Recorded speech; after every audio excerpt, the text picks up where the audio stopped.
अस्सलाम वालेकुम स्टूडेंट्स। आज हमारा न्यूक्लियर फिजिक्स का जो सेकंड लास्ट चैप्टर हमने स्टार्ट किया हुआ था उसका लास्ट टॉपिक है न्यूट्रिनो हाइपोथेसिस। न्यूट्रिनो हाइपोथेसिस हमारे पास है क्या, ये किस चीज़ के बारे में एक्सप्लेन करता है, इसके जो मेन पॉइंट्स हैं वो क्या हैं। उसके बाद हम देखेंगे कि न्यूट्रिनो क्या होता है और एंटी न्यूट्रिनो क्या होते हैं। इन दोनों पार्टिकल्स के बारे में भी पढ़ेंगे और इस हाइपोथेसिस के बारे में भी पढ़ेंगे। तो अपना आज का लेक्चर हम स्टार्ट करते हैं। सबसे पहले हम रिवाइज कर लेते हैं कि हमने लास्ट लेक्चर में क्या पढ़ा था। लास्ट लेक्चर में बच्चों हमने पढ़ा था थ्योरी ऑफ बीटा डीके, हमारा टॉपिक था। हमने बीटा डीके के बारे में पढ़ा था कि बीटा डीके बेसिकली किस प्रोसेस के तहत होता है। जब भी बीटा डीके हमारे पास होता है तो आउटपुट में हमें क्या मिलता है। बीटा डीके में मैंने आपको बताया था कि हमारे पास टोटल 3 टाइप्स हैं। हम 2 टाइप्स डिस्कस करते हैं, या तो न्यूट्रॉन प्रोटॉन में चेंज हो जाएगा या जो प्रोटॉन है वो न्यूट्रॉन में चेंज हो जाएगा और एक्सेस अमाउंट ऑफ एनर्जी हमें मिलेगी एज एन आउटपुट।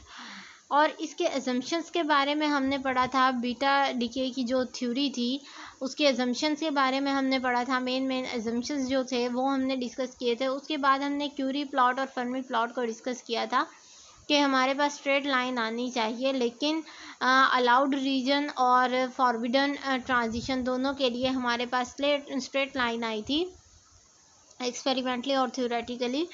लेकिन जब हमने हाईली फॉरबिडन रीजन को देखा तो कुछ जो एलिमेंट थे वो डेविएट कर रहे थे। जैसे हमने ग्राफ प्लॉट किया था इस तरीके से, तो हमारे पास ये स्ट्रेट लाइन आई थी। कुछ ज़्यादातर एलिमेंट इसी लाइन के ऊपर ही थे, लेकिन कुछ एलिमेंट जो थे वो ऊपर नीचे डेविएट कर रहे थे। सक्सेस ऑफ बीटा डीके की जो थ्योरी थी इसकी सक्सेस के बारे में मैंने आपको बताया था कि ये थ्योरी सक्सेसफुल रही थी, क्योंकि इसका जो एक्सपेरिमेंट था, जो क्यूरी प्लॉट था हमारे पास, एक्सपेरिमेंटली और थ्योरेटिकली दोनों में हमें सेम वैल्यू दे रहा था, सेम स्ट्रेट लाइन हमें मिल रही थी। तो दोनों थ्योरेटिकल और एक्सपेरिमेंटल जो डाटा था वो कंबाइन हो गया, दोनों वेरीफाई हो गए। इस तरीके से हमें ये थ्योरी सक्सेसफुल मिल गई। आज का जो हमारा टॉपिक है वो है न्यूट्रिनो हाइपोथेसिस। न्यूट्रिनो हाइपोथेसिस को स्टार्ट करने से पहले आपको गैमा डीके के बारे में पता होना चाहिए। गैमा डीके की जो मैंने आपको असाइनमेंट दी थी वो आपने बनाई होगी, उसमें आपने मेन पॉइंट्स उसके डिस्कस किए होंगे। आज हम यहाँ पर भी इसके मेन पॉइंट्स को डिस्कस करेंगे। न्यूट्रिनो हाइपोथेसिस का टॉपिक हम स्टार्ट करते हैं कि न्यूट्रिनो हाइपोथेसिस हमें किस चीज़ के बारे में बताता है। हमने बीटा डीके थ्योरी में पढ़ा था कि जो हमारे पास बीटा डीके होता है, जब भी बीटा डीके होता है तो हमारे पास एक्सेस अमाउंट ऑफ एनर्जी मिलती है। हमने लास्ट लेक्चर में डिस्कस किया था कि ये जो एनर्जी होती है in the form of continuous spectrum होती है। लास्ट लेक्चर में हमने ये वाला पॉइंट डिस्कस किया था। We have discuss the presence of the continuous energy spectrum for the beta decay with the end point energy. End point energy हमने देखी थी कि एंड पॉइंट एनर्जी हमारे पास क्या है और कॉन्टिन्यूस स्पेक्ट्रम हमारे पास बीटा डीके में किस तरीके से मिलता है। लेकिन ये जो चीज़ें हैं हमारे पास के बीटा डीके का जो प्रोसेस है उसमें हमें कॉन्टिन्यूस एनर्जी स्पेक्ट्रम मिलता है, ये हमारे लिए डिफ़िकल्टीज क्रिएट कर देता है डिफरेंट प्रोसेस को अकर करने के लिए। As the presence of the continuous energy spectrum violate the few laws. किस तरीके से ये प्रॉब्लम क्रिएट करता है, सबसे पहले इसको अंडरस्टैंड करेंगे। जब हमारे पास कॉन्टिन्यूसली एनर्जी आ रही है, फॉर एग्जांपल मेरे पास एक एक्स रिएक्टेंट है और इसने मुझे वाई प्रोडक्ट दिया, साथ में एक्सेस एनर्जी दी बीटा डीके के दौरान। तो बीटा डीके के दौरान कॉन्टिन्यूस एनर्जी जो है वो इमिट हो रही है, यहाँ से कॉन्टिन्यूस एनर्जी जो है वो इमिट हो रही है। इट्स मीन ये वाला जो पार्टिकल है ये तो अपनी एनर्जी को रिलीज़ कर रहा है, ये वाला पार्टिकल अपनी एनर्जी को गेन कर रहा है। तो इस तरीके से हो सकता है कि इस पार्टिकल की एनर्जी बहुत ज़्यादा हो जाए। ज़्यादा होने से क्या होगा कि जो टोटल एनर्जी है वो हमारे पास कंजर्व्ड नहीं रहेगी, तो ये कुछ लॉ को वायलेट करेगा। तो वायलेट करने से इस प्रॉब्लम का सॉल्यूशन हम किस तरीके से फाइंड आउट करते हैं। In order to solve this problem, इसको सॉल्व करने के लिए हम एक एग्जाम्पल कंसिडर करेंगे। इस एग्जाम्पल को हम डिटेल से समझेंगे। ये एग्जाम्पल मैंने यहाँ पर मेंशन की हुई है। Carbon is equal to nitrogen plus beta negative. आप इस इक्वेशन को इस तरीके से भी मेंशन कर सकते हैं, कार्बन कार्बन को हम हाई एनर्जी प्रोवाइड करेंगे तो हमारे पास डीके होना स्टार्ट हो जाएगा। एनर्जी के बगैर भी हमारे पास ये नेचुरल जो रेडियो एक्टिविटी होती है वो विदाउट एनर्जी होती है। तो हमारे पास जो बीटा डीके है ये हमारे पास आ जाएगा 614 और यहाँ से हमारे पास बना नाइट्रोजन प्लस बीटा नेगेटिव। ये हमने एक एग्जांपल कंसीडर कर ली। Nuclear angular momenta for the carbon and the nitrogen is 0 and 1।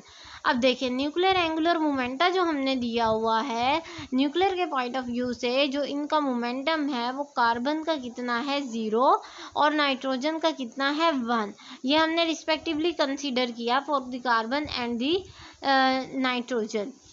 Next हमने क्या देखा कि ये जो पार्टिकल है हमारे पास, as the electron has an intrinsic spin, जो इलेक्ट्रॉन हमारे पास होते हैं उनकी इंट्रिंसिक स्पिन होती है, जो हम कंसीडर करते हैं कि स्पिन जो है हमारे पास प्लस माइनस हाफ हो सकती है। अप स्पिन हमारे पास प्लस हाफ होती है, डाउन स्पिन हमारे पास माइनस हाफ होती है। तो इंट्रिंसिक स्पिन यहाँ पर एग्जिस्ट करती है। Angular momenta can not be conserve during this transition.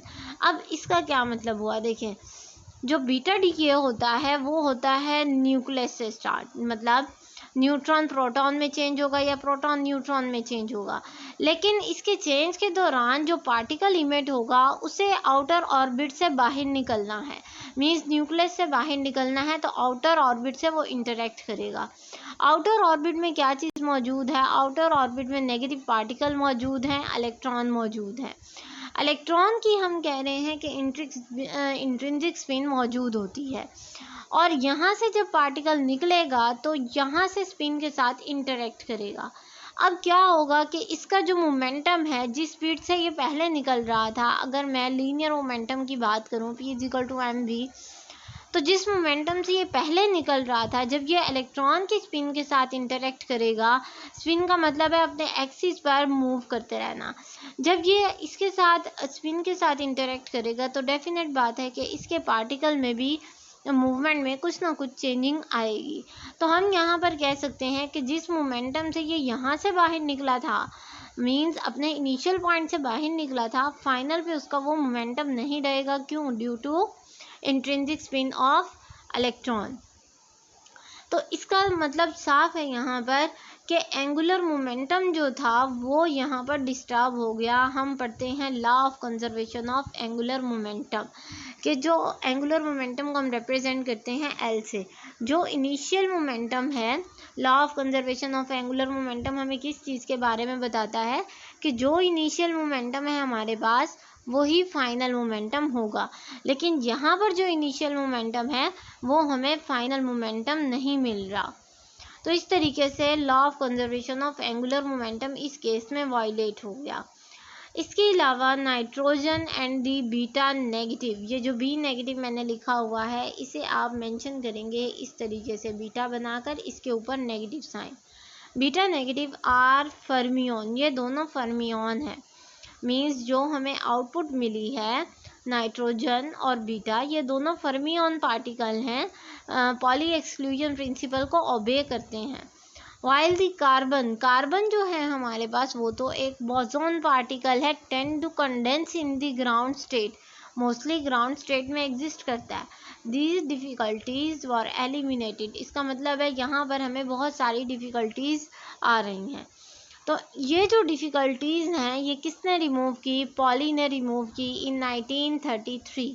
1933 में पॉली ने इन कन्फ्यूजन्स को दूर किया, इन डिफ़िकल्टीज़ का प्रॉब्लम दिया, इन डिफ़िकल्टीज़ का सॉल्यूशन दिया, इन प्रॉब्लम्स को सॉल्व किया इसने by assuming the existence of new particle. इसने कहा कि यहाँ पर जो भी डिफ़िकल्टीज़ आ रही हैं, हम इन डिफ़िकल्टीज़ के दौरान में कुछ पार्टिकल्स हैं जिन्हें नेगलेक्ट कर रहे हैं, वहाँ पर न्यू पार्टिकल एग्जिस्ट कर रहे हैं। न्यू पार्टिकल कौन से एग्जिस्ट कर रहे हैं? न्यू पार्टिकल को इसने नाम दिया न्यूट्रिनो का। न्यूट्रिनो किसने सबसे पहले डिस्कवर किया? पॉली ने। तो पॉली ने सबसे पहले ये अजम्पशन दी कि वहाँ पर एक न्यू पार्टिकल भी एग्जिस्ट करते हैं जिन्हें हम न्यूट्रिनो का नाम देते हैं, जिनकी वजह से ये प्रॉब्लम्स जो हैं वो सॉल्व हो जाएंगी। This assumption preserve the conservation law of energy, electric charge and the angular momentum. जब ये अजम्पशन पॉली ने दी 1933 में, तो हमारे पास जो डिफ़िकल्टीज थी कि जो लॉ वायलेट हो रहे थे वो वायलेशन जो थी उनकी वो ख़त्म हो गई इसकी अजम्पशन के बाद। मीन्स न्यूट्रिनो की डिस्कवरी के बाद ये जो अजम्पशन थी ये हमारे पास सही प्रूव हुई और लॉ जो थे वो वैलिड होने लगे। Neutrino must have certain properties. अब न्यूट्रिनो पार्टिकल होते क्या हैं, जो पॉली ने दिए थे कि न्यूट्रिनो पार्टिकल वहाँ पर एग्जिस्ट करते हैं, ये पार्टिकल हमारे पास होते क्या हैं और इनकी प्रॉपर्टीज़ के बारे में हम स्टडी करेंगे। इसका एक एंटी पार्टिकल भी मौजूद होता है हमारे पास, जिसे हम एंटी न्यूट्रिनो कहते हैं, उस पार्टिकल को भी हम स्टडी करेंगे। अब हम इसकी प्रॉपर्टीज़ के बारे में पढ़ते हैं कि न्यूट्रिनो जो हमारे पास पार्टिकल पॉली ने दिए थे 1933 में, इनकी प्रॉपर्टीज़ क्या हैं। ये जो प्रॉपर्टीज़ मैंने यहाँ पर मेंशन की हुई हैं ये आपने अच्छे तरीके से करनी है। ये शॉर्ट क्वेश्चन में भी आ सकती हैं, ये MCQs में भी पूछी जाती हैं, तो आपने इनको अच्छे तरीके से रिमाइंड कर लेना है, अच्छे तरीके से याद कर लेना है। सबसे पहली प्रॉपर्टी हमारे पास क्या है, न्यूट्रिनो हैज़ ज़ीरो चार्ज। मतलब न्यूट्रिनो हमारे पास ऐसे पार्टिकल्स हैं जिनके ऊपर ज़ीरो चार्ज होता है। अब आपको याद रहे कि जब हमने एटम को डिस्कस किया था वेरी फर्स्ट चैप्टर में, मैंने कहा था कि सेंटर में न्यूक्लियस होता है, न्यूक्लियस के अंदर हमारे पास दो पार्टिकल एग्जिस्ट करते हैं, न्यूट्रॉन और प्रोटॉन, और जो आउटर ऑर्बिट्स हमारे पास होते हैं उनमें इलेक्ट्रॉन्स मौजूद होते हैं। न्यूट्रॉन का मैंने आपको बताया था कि इसके ऊपर कोई चार्ज नहीं होता, ज़ीरो होता है। प्रोटॉन का मैंने आपको बताया था कि इसके ऊपर पॉजिटिव चार्ज होता है। इलेक्ट्रॉन्स का मैंने आपको बताया था कि इनके ऊपर नेगेटिव चार्ज होता है। इस पॉजिटिव और नेगेटिव की वजह से ड्यू टू अट्रैक्शन जो इलेक्ट्रॉन्स होते हैं वो अपने ऑर्बिट में मूव करते हैं। अब यहाँ पर जो हमारे पास पहली प्रॉपर्टी है वो कह रही है न्यूट्रिनो हैज़ ज़ीरो चार्ज, कि न्यूट्रिनो जो पार्टिकल होते हैं वो ज़ीरो चार्ज रखते हैं। आप ये इस तरीके से याद कर सकते हैं कि ये न्यूट्रॉन था, न्यूट्रॉन के ऊपर भी ज़ीरो चार्ज था हमारे पास और प्रोटॉन के ऊपर पॉजिटिव चार्ज था। क्योंकि न्यूट्रॉन के ऊपर ज़ीरो चार्ज था, ये जो नाम है ये भी न्यूट्रॉन से निकला है, न्यूट्रिनो। न्यूट्रिनो के ऊपर भी कोई चार्ज नहीं होता, सेम लाइक जस्ट न्यूट्रॉन। जैसे न्यूट्रॉन के ऊपर कोई चार्ज नहीं होता वैसे न्यूट्रिनो के ऊपर कोई चार्ज नहीं होता, लेकिन हम इन न्यूट्रिनो पार्टिकल को न्यूट्रॉन का नाम नहीं दे सकते, ये न्यूट्रॉन से डिफरेंट पार्टिकल हैं। तो सबसे पहली प्रॉपर्टी हमारे पास आई कि neutrino has zero charge, neutrino के ऊपर कोई चार्ज नहीं होता। नेक्स्ट प्रॉपर्टी हमारे पास क्या है कि as the beta ray electron has the Fermi Dirac statistics, thus neutrino also has the same. Beta ray हमारे पास कौन सी रे होती हैं, इनका आपको पता होना चाहिए। सबसे पहले बीटा रे हमारे पास ऐसी रेज होती हैं ऐसे पार्टिकल्स होते हैं जिनके ऊपर नेगेटिव चार्ज होता है। हमारे पास तीन तरह के जो डिकेज होते हैं वो 3 टाइप्स के होते हैं, alpha decay, beta decay and gamma decay. Alpha जो पार्टिकल होते हैं हमारे पास, जिन्हें हम हीलियम न्यूक्लाई भी बोलते हैं, उनके ऊपर पॉजिटिव चार्ज होता है। बीटा जो हमारे पास पार्टिकल होते हैं उनके ऊपर नेगेटिव चार्ज होता है, गैमा के ऊपर कोई चार्ज नहीं होता। तो यहाँ पर हम बात कर रहे हैं बीटा रे की, इट्स मीन इनके ऊपर नेगेटिव चार्ज होगा, इसीलिए आगे वर्ड यूज़ किया हुआ है इलेक्ट्रॉन, बीटा रे इलेक्ट्रॉन, क्योंकि बीटा रे के ऊपर तो नेगेटिव चार्ज होता है हमारे पास, तो इलेक्ट्रॉन्स के ऊपर भी नेगेटिव चार्ज होता है। जैसे मैंने अभी आपको एटम की एग्जांपल लेकर समझाया कि एटम के आउटर ऑर्बिट में हमारे पास जो ऑर्बिट्स होते हैं न्यूक्लियस से बाहर, इनमें इलेक्ट्रॉन्स रिवॉल्व कर रहे होते हैं, उनके ऊपर नेगेटिव चार्ज होता है। तो उसी तरीके से जो बीटा रेज होती हैं ये भी नेगेटिवली चार्ज पार्टिकल होते हैं हमारे पास, तो इसीलिए इन्हें हम इलेक्ट्रॉन्स का नाम भी देते हैं। Has the Fermi Dirac statistics, इसका मतलब है कि अगर बीटा रे जो है वो फर्मी डिराक को ओबे कर रही है तो इट्स मीन न्यूट्रिनो पार्टिकल भी उन्हें ओबे करेंगे। अब नेक्स्ट जो हमारे पास प्रॉपर्टी है वो है स्पिन के से related. It has the spin off h cut by 2। Fermi Dirac statistics ने क्या कहा था कि जो हमारे पास पार्टिकल होते हैं उनकी हाफ इंटीग्रल स्पिन होती है। मींस जो भी इंटीजर होगा उसे हम हाफ से मल्टीप्लाई करेंगे, जो हमारे पास फर्मियन की प्रॉपर्टी होती है। जबकि बोसॉन जो होते हैं वो इंटीग्रल मल्टीपल होते हैं, उनकी हाफ इंटीग्रल प्रॉपर्टी नहीं होती। तो यहाँ पर जो हमारे पास अगर हम कह रहे हैं कि बीटा रे इलेक्ट्रॉन है, इलेक्ट्रॉन की स्पिन तो हमने देखी हुई है, प्लस माइनस हाफ होती है हमारे पास, प्लस अप के लिए +1/2, डाउन के लिए -1/2। तो उसी तरीके से हमारे पास जो न्यूट्रिनो है ये भी इसी को ओबे करें, अगर ये इसको ओबे करें, इनकी भी हाफ इंटीग्रल स्पिन होनी चाहिए। तो it has the spin off h/2। तो ये जो स्पिन रखते हैं ये भी हाफ इंटीग्रल स्पिन रखते हैं। मीन्स आप इस तरीके से लिख सकते हैं हाफ और h/। अब h/, क्या है h/, का आपको पता होना चाहिए कि हमारे पास दो कांस्टेंट होते हैं, एक होता है h, इसको हम बोलते हैं प्लैंक्स कांस्टेंट, एक होता है h/, ये होता है रेड्यूस्ड प्लैंक्स कांस्टेंट। h/, जो हमारे पास होता है ये होता है h/2π। तो h/, हमारे पास क्या है, बेसिकली ये एक कांस्टेंट है, रेड्यूस प्लैंक कांस्टेंट जिसे हम बोलेंगे। और ये जो स्पिन होती है न्यूट्रिनो पार्टिकल की, ये MCQs में बहुत इंपॉर्टेंट पॉइंट है। It has the spin off h/2। Means आप इसको इस फॉर्म में लिख सकते हैं, हाफ h/, लिख दें या आप इसे मेंशन कर दें h/2 सिंपली, तब भी हाफ इंटीग्रल स्पिन ही बनेगा। Anti particle of the neutrino. अब मैंने आपको स्टार्ट में बताया था कि न्यूट्रिनो पार्टिकल ऐसे पार्टिकल हैं जिनका एंटी पार्टिकल भी एग्जिस्ट करता है। तो जो एंटी पार्टिकल होता है न्यूट्रिनो का, वो हमारे पास कहलाता है एंटी न्यूट्रिनो। न्यूट्रिनो हमारे पास पार्टिकल हैं और इनके एंटी पार्टिकल क्या कहलाते हैं, एंटी न्यूट्रिनो। अब हम एंटी न्यूट्रिनो के बारे में पढ़ेंगे कि एंटी न्यूट्रिनो हमारे पास कौन से पार्टिकल होते हैं। Antineutrino has the same mass, charge, spin and the magnitude of the magnetic momenta as those of neutrino। अब यहाँ पर हम क्या चीज़ डिस्कस कर रहे हैं, एंटी न्यूट्रिनो को डिस्कस कर रहे हैं। एंटी न्यूट्रिनो ऐसे पार्टिकल हैं जिनका मास सेम होता है जैसे न्यूट्रिनो का मास होता है। इसकी चार्ज स्पिन जो हमने अभी डिस्कस किया h/2, वो सेम होती है जैसे न्यूट्रिनो की होती है। इसका जो मैग्नीट्यूड होता है मैग्नेटिक मोमेंटा का, मैग्नेटिक मोमेंटा मीन जिसकी मैग्नेटिक पॉइंट ऑफ व्यू से मूव करने की जो एबिलिटी होती है वो भी सेम होती है as that of neutrino. Difference कहाँ पर आता है, रेस्ट मास में डिफरेंस यहाँ पर आता है हमारे पास। नेक्स्ट जो हमारे पास पॉइंट हैं उनमें हम डिस्कस करेंगे when ever the neutrino is emitted. जब भी न्यूट्रिनो इमिट होता है, ये बहुत इंपॉर्टेंट पॉइंट है, अक्सर ये शॉर्ट क्वेश्चन में पूछ लिया जाता है कि अगर न्यूट्रिनो इमिट होगा तो फिर हमारे पास नेक्स्ट क्या प्रोसेस होगा, एंटी न्यूट्रिनो के साथ क्या होगा।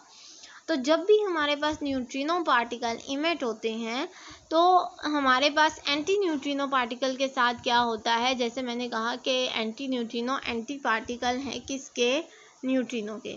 तो अगर न्यूट्रिनो इमिट हो रहा है, मींस लेट्स सपोज ये हमारे पास एक एटम है, इसमें से न्यूट्रिनो बाहर निकल रहा है। न्यूट्रिनो का साइन आपको पता होना चाहिए, न्यूट्रिनो का ये साइन होता है, एंटी न्यूट्रिनो का होता है ये वाला साइन। इसको हम पढ़ते हैं न्यू, और इसको हम पढ़ते हैं न्यू बार या न्यू कॉम्प्लीमेंट भी आप बोल सकते हैं।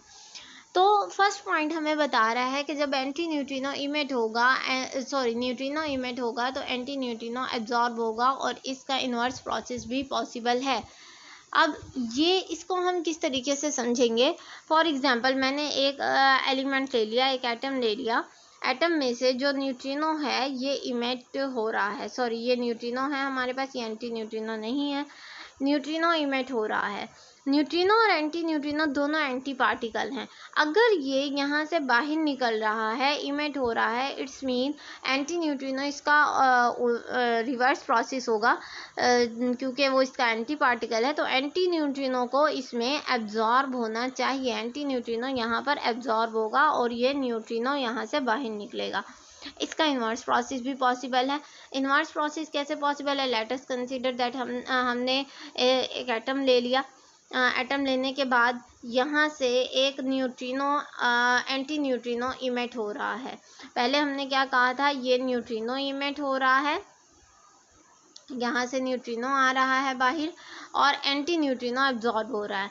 अब हम उलट प्रोसेस कंसीडर कर रहे हैं कि यहाँ से एंटी न्यूट्रिनो इमिट हो रहा है और न्यूट्रिनो जो है इसे अब एब्जॉर्ब होना चाहिए, क्योंकि न्यूट्रिनो और एंटी न्यूट्रिनो दोनों एक दूसरे के एंटी पार्टिकल हैं। एक अगर इमिट होगा तो दूसरा एब्जॉर्ब होगा। Beta particle gets maximum energy when neutrino is emitted with the zero momenta। अगर बीटा पार्टिकल जो हैं वो मैक्सिमम एनर्जी रखेंगे, लेकिन उनकी कंडीशन क्या है कि न्यूट्रिनो जो पार्टिकल इमिट हो रहे हैं उनका ज़ीरो मोमेंटा होना चाहिए। मींस अगर ये किसी एलिमेंट से बाहर की तरफ न्यूट्रिनो पार्टिकल निकल रहे हैं तो इनका मोमेंटम ज़ीरो होना चाहिए, क्योंकि अगर ये मूव करते रहेंगे इट्स मीन ये एनर्जी को कंज्यूम करते रहेंगे। अगर एनर्जी को कंज्यूम करते रहेंगे तो बीटा पार्टिकल की एनर्जी मैक्सिमम नहीं हो सकेगी। इसलिए अगर ये ज़ीरो मोमेंटा के साथ बाहर निकलते हैं तो बीटा पार्टिकल की एनर्जी मैक्सिमम हो जाएगी। तो आज का बेटा हमारा टॉपिक था न्यूट्रिनो हाइपोथेसिस। इसके बारे में हमने स्टडी किया। कोई पॉइंट ऐसा हो जो आपको समझ ना आया हो तो काइंडली लास्ट में डिस्कस कीजिएगा। नेक्स्ट मैं आपको असाइन कर रही हूँ, असाइनमेंट नंबर 4 है ये हमारी, और मैंने आपको टॉपिक दिया है। ये मैंने टॉपिक का नाम लिखा है। टॉपिक है हमारे पास 3.6 मीन्स ये आपके पास जो टॉपिक है वो लॉन्ग क्वेश्चन में आता होता है। थ्योरी ऑफ गामा डीके ये लॉन्ग क्वेश्चन में इम्पॉर्टेंट टॉपिक है। आपने असाइनमेंट पर इसे बनाना है और उसके बाद मुझे पिक्स व्हाट्सएप करनी है आपने लास्ट में। ये बहुत इम्पॉर्टेंट टॉपिक है, इसको लाइट नहीं लेना आपने। अगर इसमें कोई भी पॉइंट आपको समझ ना आए थ्योरी ऑफ गामा डीके में तो आपने मुझसे लाजमी डिस्कस करना है। थैंक यू सो मच बेटा। अल्लाह हाफिज़।